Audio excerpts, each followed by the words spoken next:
she'ein bo ma'aseh doesn't have an action. So the question is, alav she'ein bo ma'aseh, does it get lashes or doesn't it get malchus? For a person violating such a prohibition. Good morning, Yosef Atzadik.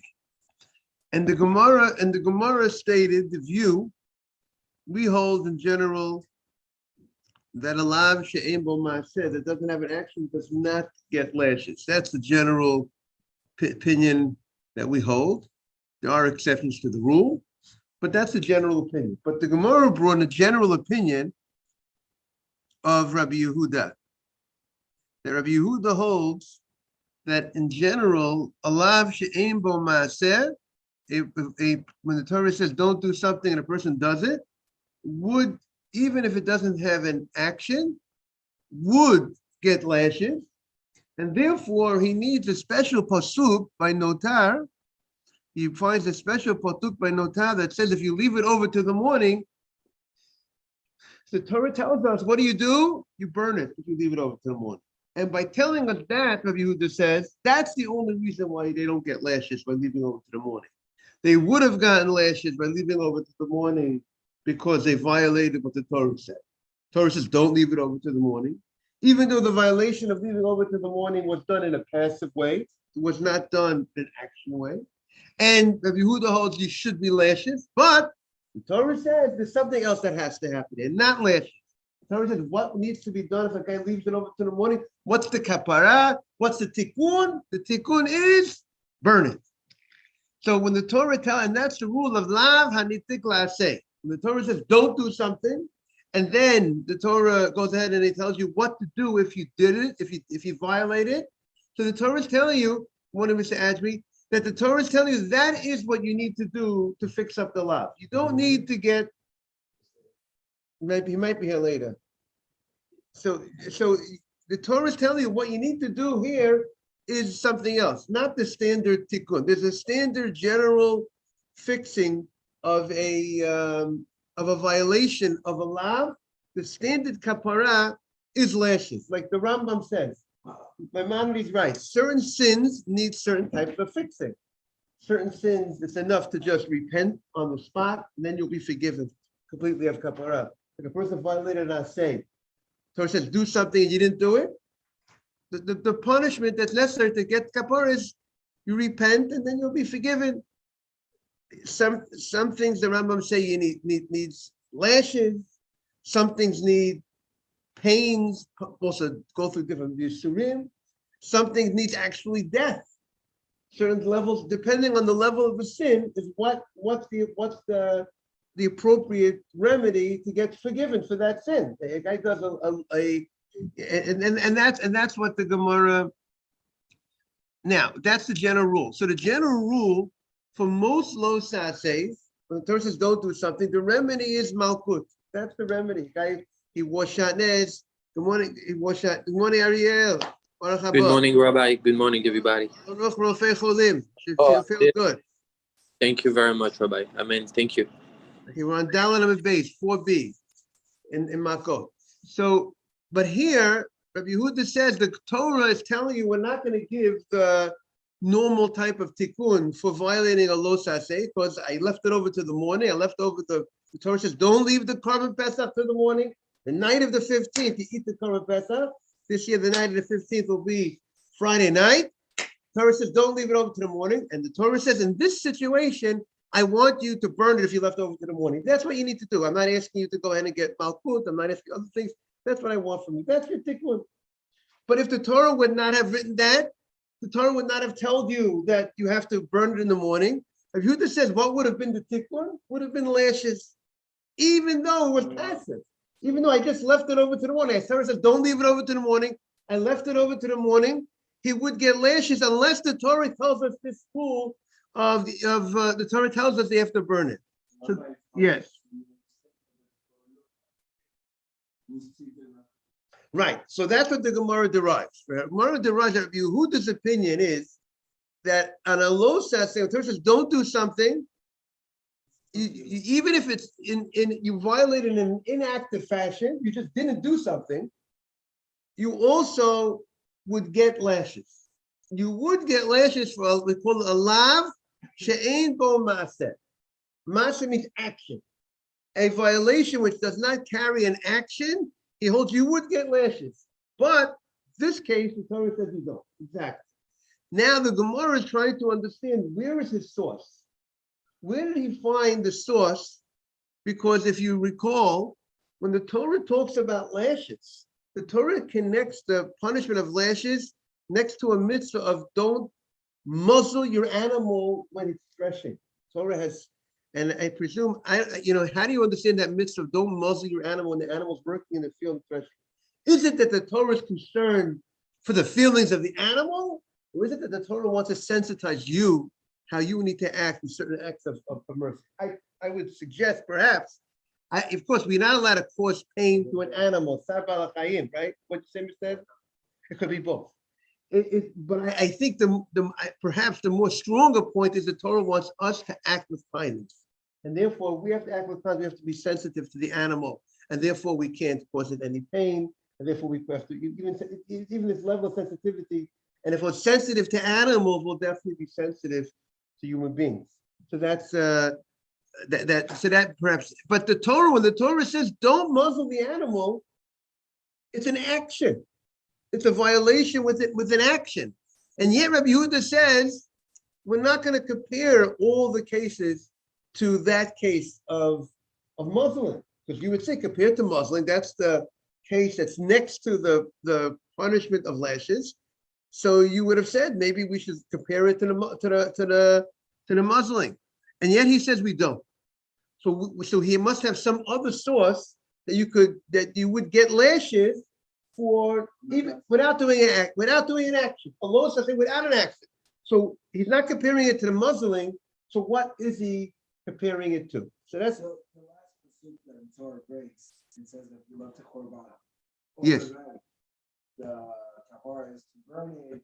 Right. Does it anyway, so and you don't get lashes? And that's what the rabbi said, and that's the one rabbi understands that the pasuk telling you that is teaching us that that's the remedy, and therefore no lashes.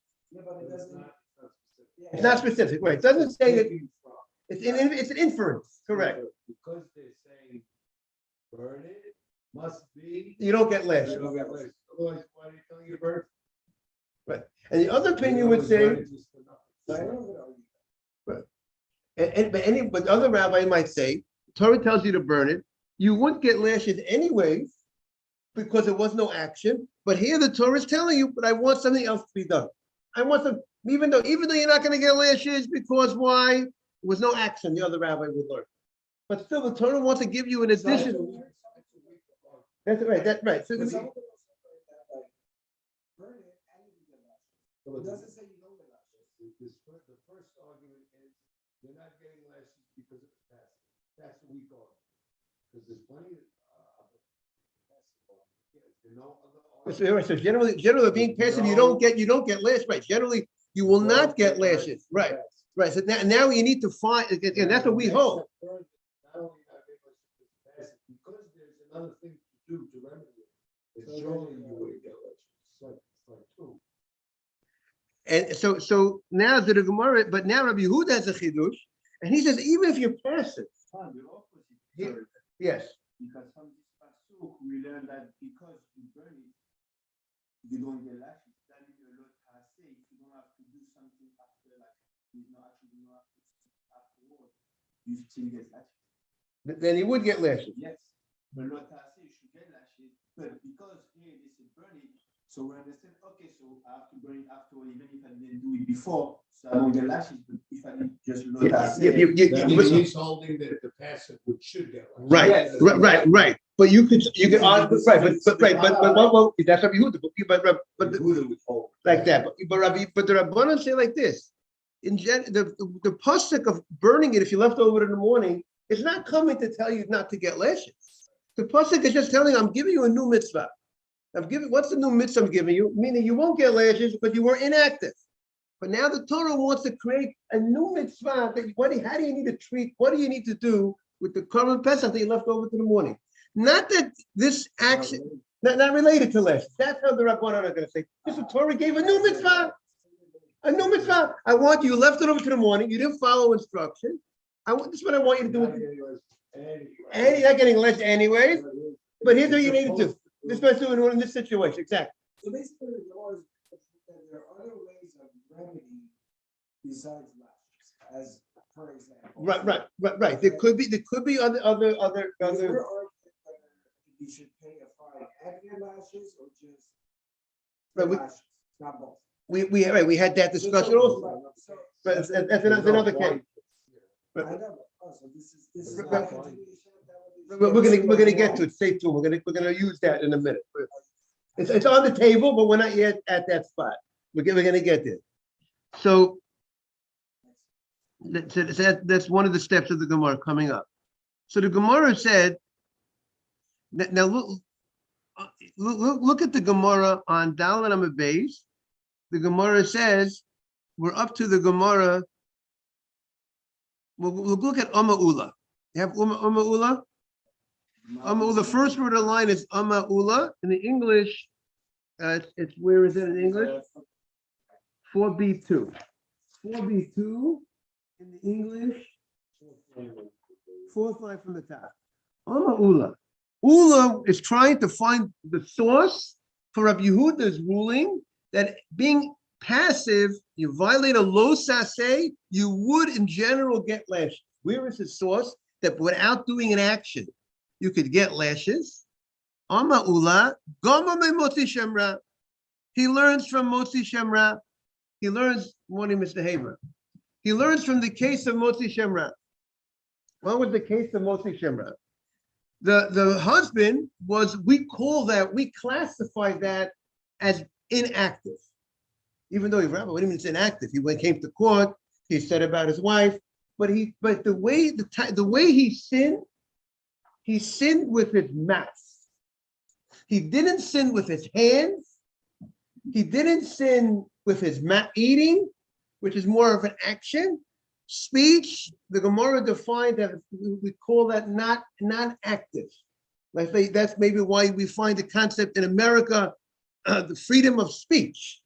They allow you to speak. The problem is they give you the freedom of speech too far in America, right? They understand, America understands there's a difference between speaking something, saying something. People could be in a heated argument, but if you lift your finger, you touch the guy, now it's an assault. But the fact that you assaulted him with your mouth, that's not looked at as an issue.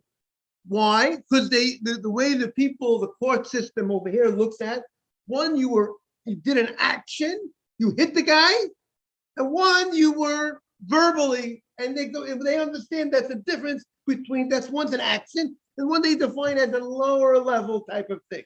That's the same thing in the discussion here in the Gemara.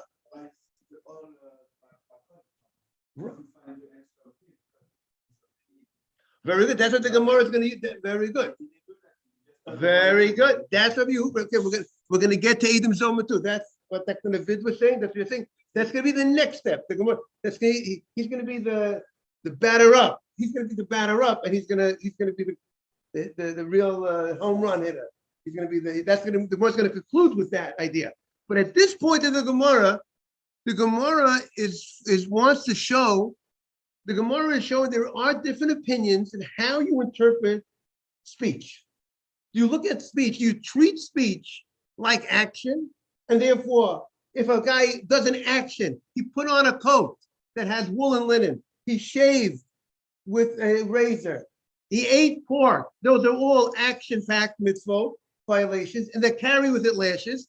So do we say, if I speak negative about a fellow Jew, Torah says, don't speak negative about a fellow, and I didn't do an action, I spoke, we treat that just like eating pork? Both cases, the Torah says, don't do it. They're all low saseh. They're all, we call that, they translated negative commandments. You violated, you did something you should not have done. But one, you did it with an action, one, you did it with a lower level type of act, we'll call it. The speech, we'll call it, I don't know if I call it an act, but I'm going to call it a maaseh, right? But now the question, how do you categorize it? Are they in the same category or not? So the Chacham would say, good morning, Mars. Chacham would say, no, there's two differences. One's an action, and that carries lashes, and one, because that's similar to the case of don't muzzle the animal, where the Torah connects lashes to that. Right next door, it talks about lashes. So therefore, it has to be similar to that case of muzzling an animal, which has an action. You took your hand, you took the mouth of the animal, you did an action. But speech does not reach that category, and therefore speech, you will not get lashes if you violate a lo saseh through speech. What will be the punishment? God deals with the guy. And what's the tikkun? The tikkun, do tshuva. Like I would say, like a asay. How do you fix that? Say, a guy didn't put on tefillin. He was passive. He violated asay. So he has to do tshuva. He has to repent. He has to feel remorse. He accept upon himself that he won't do it again. No lashes. So that's the same thing. Don't speech. No lashes. Feel bad you did it. What? That says right. In this week's passage, they got leprosy. But not everyone merits to get the leprosy to wake them up. Other people didn't even get that merit to wake up. So therefore that's but Rabbi Yehuda says no. Rabbi Yehuda says you're going to get lashes. Where is his source that we find such a precedent?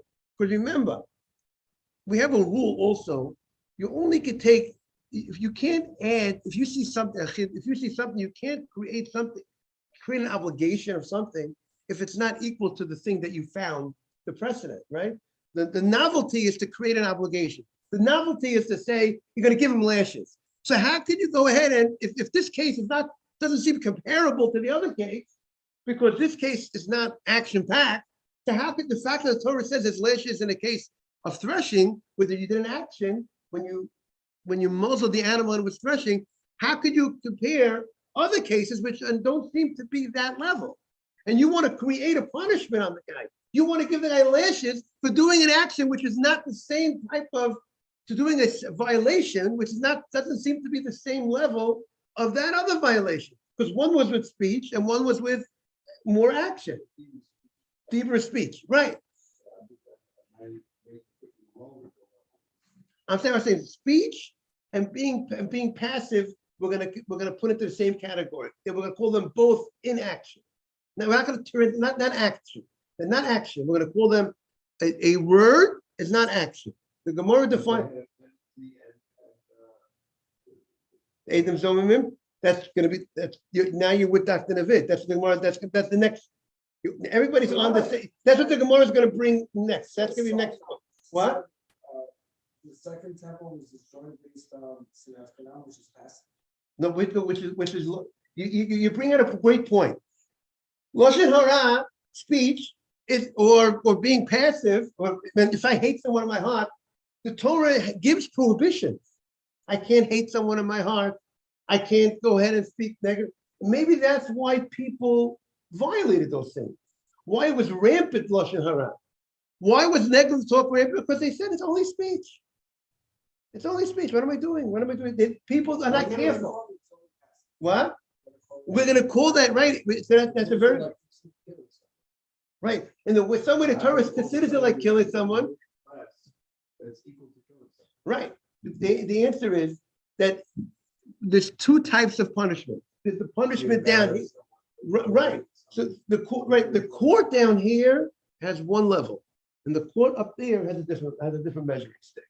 Meaning the measuring stick for the court down here is court to the Rabbanan.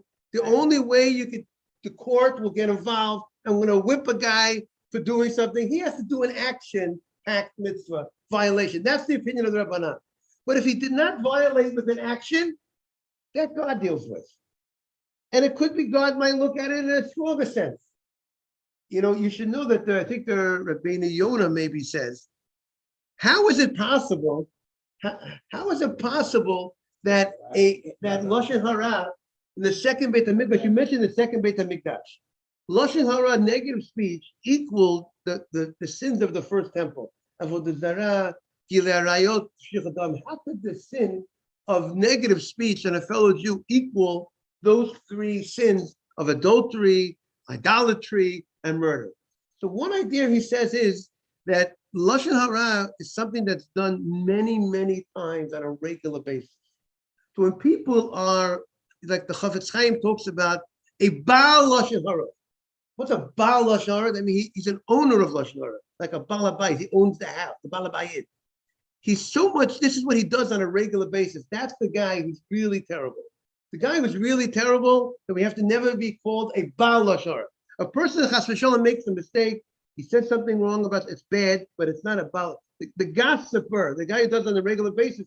That guy is really in bad shape. So that also could be the sin, even if the sin of Lashon Hara does not equal those sins, but because of the frequency of the violations, so many smaller violations equal up to a big sin, which is not done on a regular basis. So that just could explain that. So the Gemara, and maybe that's why people needed to get Sarat. People got leprosy because they didn't think they're doing anything wrong. What's the big deal? I said something. What's the big deal?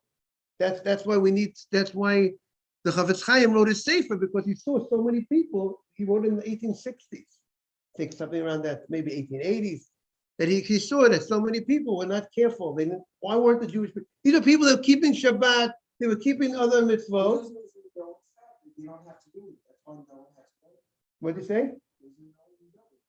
You shouldn't do this. It was known, but why were people not following it? Because one way, it's because it was speech. They didn't look at it as a big deal. They wouldn't eat pork, but they'll violate this. That's the reason people question how could why was it minimized to a lower level and it's set up like a trap? Everyone to fall into. Okay, so therefore a person needs to realize the power of speech. The Jewish people need to understand. We would imagine that it would be, as powerful as speech is, it wouldn't be a low level function. Right, but it's very good. So even though the point is, even though we recognize speech as such a powerful thing, but the fact that speech was probably something you could do takes very little effort to violate this thing. It's a effortless type of thing. So perhaps the court down here does not give God did not say that the court down here, according to this opinion, would punish the court getting involved for things have to be something that took a little more effort.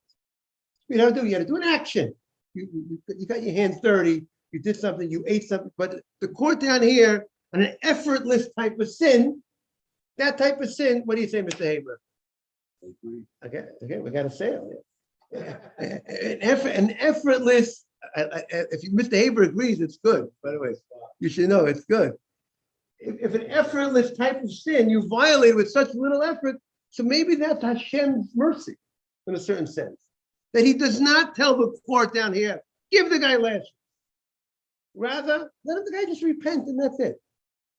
A guy eats pork and he says, oh, Rabbi, I feel bad, I will not do it again. It's not enough. You have to if he was warned and he did it intentionally, violated the sin. He was warned, don't do it. You do it, you can eat, you get lashes. So now I want to do it anyways. I would.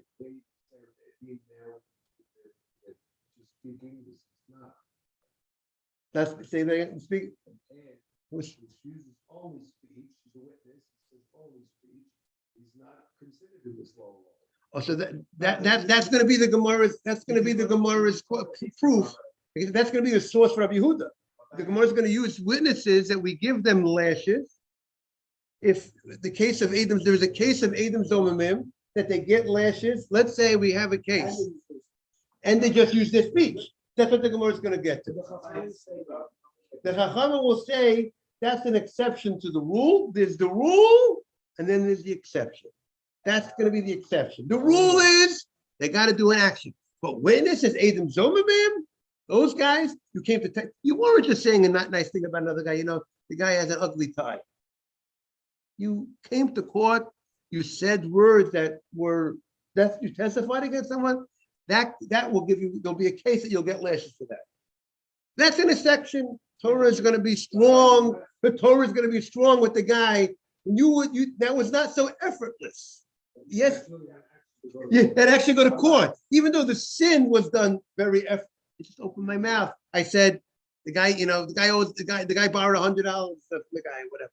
And I'm making up a story. And I said the guy was a Ben Gerusha Ben Chlusa. I said that this kid his father married a woman who was previously married, is a Kohen, and he married a woman who was previously divorced. And that the Kohen was not allowed to marry her. And I want to ruin the child. Now, as a result of my testimony, the child will not be a Kohen. Because the father married a divorcee. So that case, the Torah says he'll get lashes for such a thing. Because we can't do what he wanted to do to him. There's a damage. That's what it's going to come down to. If you make a testimony to prove someone, And you attempt, even if you didn't cause it, you attempted. Remember, just the attempt of causing that damage, and you're a witness. There's no monetary or physical damage. For example, if you come here and you make what's a shemra, okay, you're causing the damage. The reputation. But also that the husband shouldn't give money for the daughter. The husband should give money to the daughter's father, to the father-in-law, the two. So there's always some sort of real damage associated. I mean, you want to say that's why they get lashes. Okay, so we're gonna have to check, see what you're saying in the Gemara. Only disparaging, you get questions.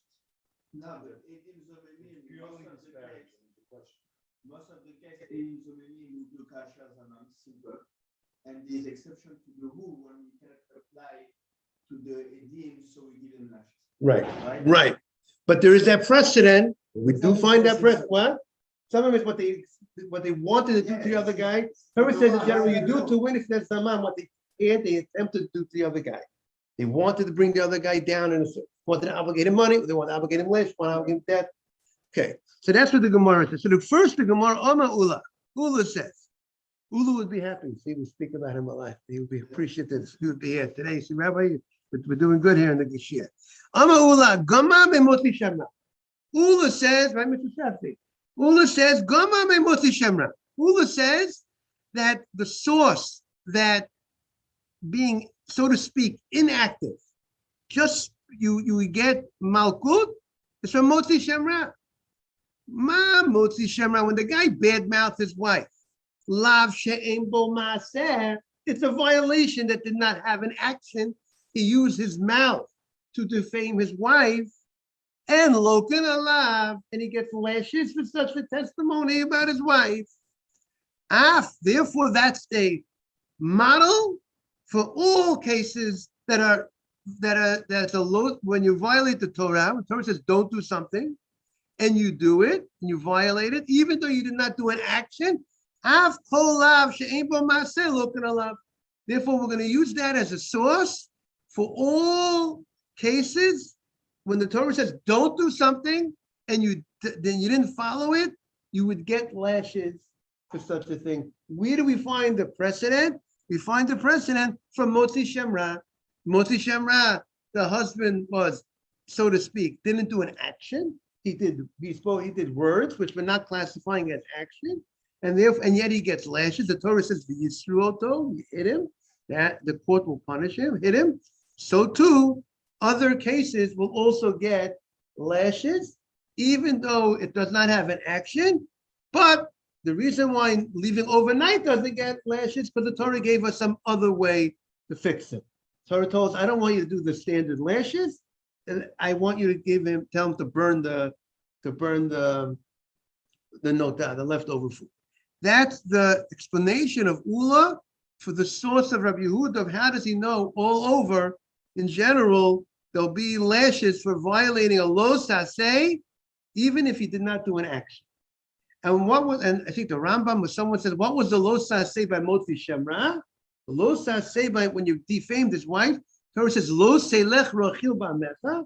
Don't talk negative, don't be a snitch, don't say things about people behind their back, and don't say things. And you went ahead and you said something negative about this person. If I tell you, you know what someone said about you? Or I tell you something negative, that's Lashon Hara. And there was a violation of those prohibitions. Therefore, that's why he gets lashes. So the Gemara says back. So it's 613. It's not what? Everybody agrees. Rambam, Chinuch, everybody agrees. What says Mr. Torah says don't.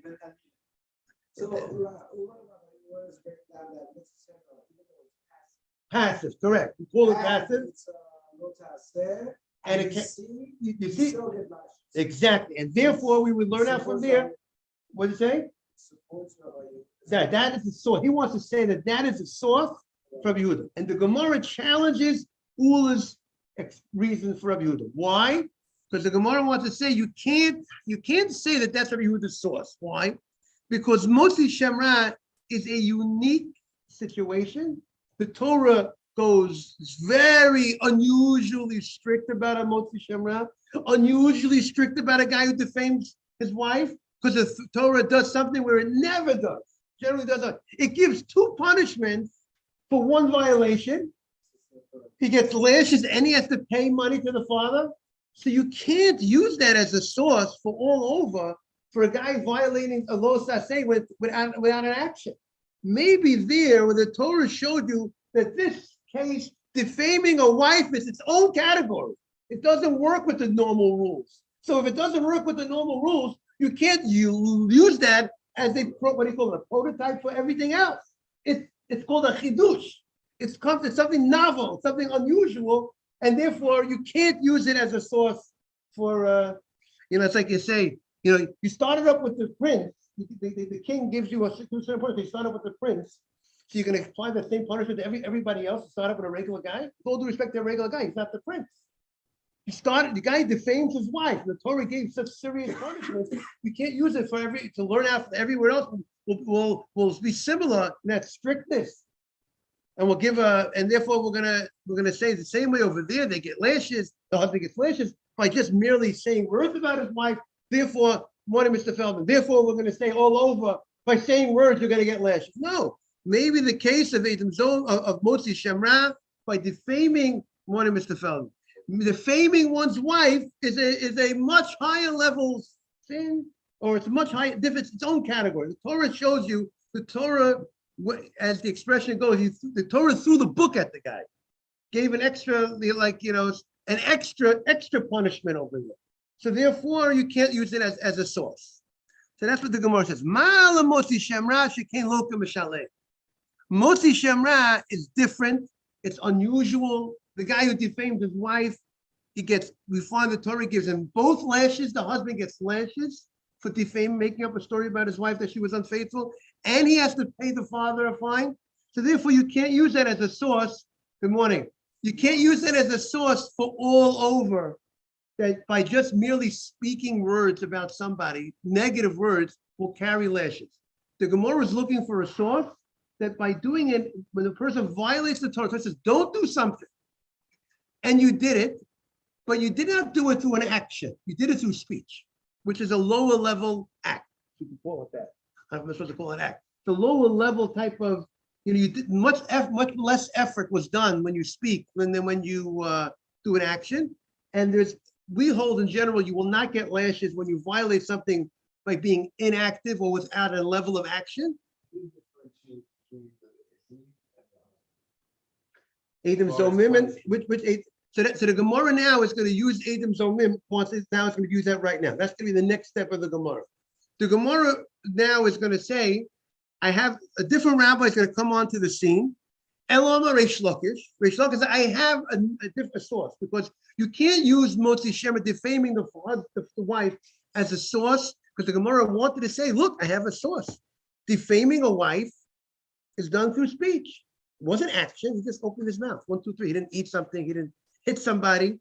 And yet it carries with it lashes. So to anything, any speech, according to that opinion of the Gemara, if a guy would talk negative about a fellow Jew, and if I would warn a guy, 2 witnesses would say, don't talk bad about the guy. And the person, I don't care what you say. I'm going to talk negative about the guy. According to Rabbi Yehuda, it would seem we would give the guy lashes if he violates that mitzvah. Torah says, don't talk bad about a guy. You went ahead, you didn't listen, you get lashes. The Chacham say, but halach is not that way. Why not? Because we call that an inactive. You didn't sin with action. Speech is not the same level of action. Even though we said sometimes you can reverse by speaking than action, but for the court down here to hit the guy, there has to take a little more effort for the sin to be violated. And therefore, just with speech, we saw it's not enough. But the Gemara is going into the other opinion. And the other opinion would actually say, if you went ahead and you spoke bad about a fellow Jew, you were warned, you would get lashes. That's what it would seem. Torah says, don't do it, and I did it. Even though I did it in a way that was more effortless, so to speak, I just spoke, I would get lashes for it. That's the opinion of Rabbi Yehuda. Why? Because their definition is so many, one of their, you do to them what you did to you, it doesn't necessarily mean you have to know lashes. No, very good. So he's going to show you from Adam Zoman. He's going to show you like this. We have now the Gemara is going to say, what's the source? We're gonna get to your case right now. Amar Reish Lakish, Ella Amar Reish Lakish. Ella is a new pshat. And this is Ella, but now we have a different source. We go back to the drawing board, so to speak. We go back to a new source.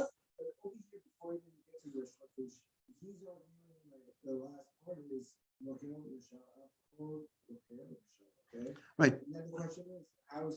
It's not comparable. You can't mal motzi shamra. You can't compare to motzi shamra. You can't, because the Torah gives double punishment by a guy who talks bad about his wife, and therefore the Torah was unusually strong with the guy to give two punishments for one violation. So you can't use that as a source for a more typical type of sin. Meaning the Torah gave. In general, a zoning. We're not yet up to zoning. In general, zoning only gets one punishment. In general, zoning gets one punishment. Correct. That's what he's putting. No, yeah, but he's gonna. That's gonna be the next point, right? The next point is gonna be, look at Zomimim. There's one punishment. The guy witnesses come to court, and what do? They frame somebody, right?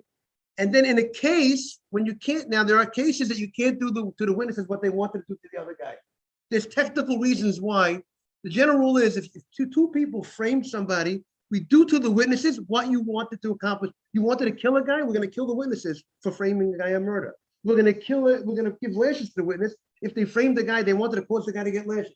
They wanted the guy to cause him monetary payment, we're going to get the witness have to pay what you wanted him to pay. You want him to pay, you're going to pay the guy that you framed, you're going to pay him the money that you wanted him to pay. But now there's a case, if you wanted to create a double fine on somebody. Now, what happens? There's a case that you can't give. Let's say the witnesses say that they gave the case of, witnesses come to court and they say, some of you know with the Kohen, his father's a Kohen. They come and say, you know what? This woman that this guy's mother that the father married was previously married and divorced. And a Kohen is not allowed to marry a divorcee. If a Kohen marries a divorcee, the child is not a Kohen. And he wants to ruin the child from being a Kohen. No more truma for this kid. So how do you fix? So the Gemara says we have a pasuk that says in that case, even if the witnesses were Kohanim, we do not do to them what they want. We don't invalidate the Kohanim. Because the Gemara goes through. Right. What do we do to the witnesses?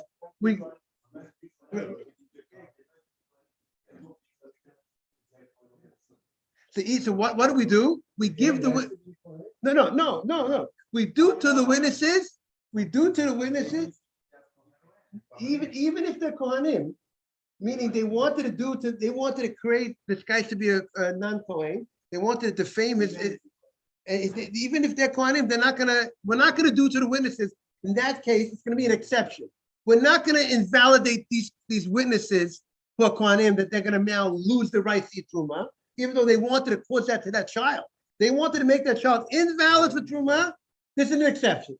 Why? So the Gemara says because Adam Zomim, you have the Torah says you only punish the guy himself, but you don't punish the guy's children, and you're going to punish the other guy's children. That's the Gemara discusses this earlier, and therefore it says you have to do what to do la'achiv, not to the children.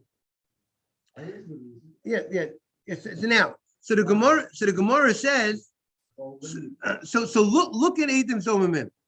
So we've said in that case when he made up a story, they said about the child that he's not a Kohen when he really is, when he had no right to testify. What do we do to the witnesses? We give them lashes. That's what we do.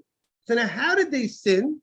They sinned with their mouth. Very effortless type of sin. They just said something, and meaning it's something we call that not action. It's not the level of action of other types of sins, and yet they get lashes.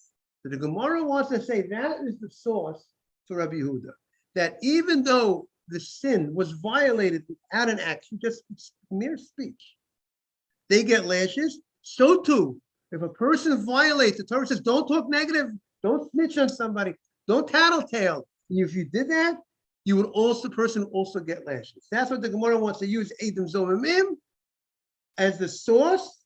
We find a precedent that if sin that's done with the mouth gets lashes, so too other sins that are done with the mouth or passive are also will get lashes. That's what the Gemara wants to say. And we'll tweak it to TBC to be continued tomorrow on more on this. Thank you all for joining. Now it's time to have a good davening. Thank you. Rabbi, Yes. let me ask you a question about something for Passover. Yes. Is there something like kosher eggs kosher for Passover and eggs not kosher for Passover? Because there are issues with there are issues about animals eating not chametz during Pesach. So we eat we buy certain things, let's say milk, we buy before Pesach that we don't want them to eat have a great day, that the milk that we have on Pesach should come from what the animals they're eating chametz on Pesach. There's certain laws regarding that, but I will look into that. That's what I would think. Yes. I'm gonna get into that, Yosef. I'll look into that. Yeah, because eggs, it seems like chicken eats everything, like worms, bugs. It's all not kosher. Right. Right. So we have to So- see. Right. So we're going to look into that. I'm going to get back to you. Okay. Okay. Have All a right. great day. Thank you, Rabbi. Have a good day too. You too. Bye-bye. Bye.